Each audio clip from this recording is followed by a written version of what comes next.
বন্ধুরা, দীর্ঘ বিরতির পর আবারও মাঠে নামছে মোহনবাগান। আইএসএল শিল্ড এবং কাপ জয়ের পর এবার মোহনবাগানের লক্ষ্য সুপার কাপ জয়। ত্রিমুকুট জয়েই পাখির চোখ সবুজ মেরুন ব্রিগেডের।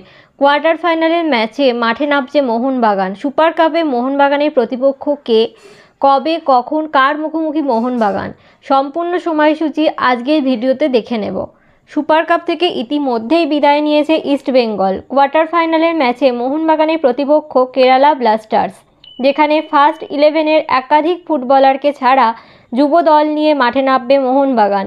চলো এবার সুপার কাপ কোয়ার্টার ফাইনালে মোহনবাগান ভার্সেস কেরালা ব্লাস্টার্স ম্যাচের সময়সূচি দেখে নিই। Mohun Bagan versus Kerala Blasters super cup quarter ফাইনালে পরস্পরের মুখোমুখি হবে 26শে এপ্রিল 2025 শনিবার বিকেল 4:30। কেরালা ব্লাস্টার্স ভার্সেস মোহনবাগান এই ম্যাচটি খেলা হবে উড়িষ্যার কলিঙ্গ স্টেডিয়ামে। তোমাদের কি মনে হয়, মোহনবাগান কি কেরালা ব্লাস্টার্সকে হারিয়ে সুপার কাপ সেমিফাইনালে যেতে পারবে? ম্যাচের স্কোর লাইনই বা কী হতে পারে তা নিচে কমেন্ট করে জানাও। এই রকম মোহনবাগান ও আরও ফুটবল রিলেটেড ভিডিও পেতে অবশ্যই চ্যানেলটি সাবস্ক্রাইব করে দাও, পাশে বেল আইকনটি বাজিয়ে দাও। ফেসবুক থেকে ভিডিওটি দেখলে পেজটি অবশ্যই ফলো করে দাও। আর এটা আমার ইনস্টা আইডি, অবশ্যই ইনস্টাতে ফলো করে দাও আমাকে। ভিডিওটা লাইক শেয়ার করতেও ভুলবে না যেন। দেখা হচ্ছে পরের ভিডিওতে।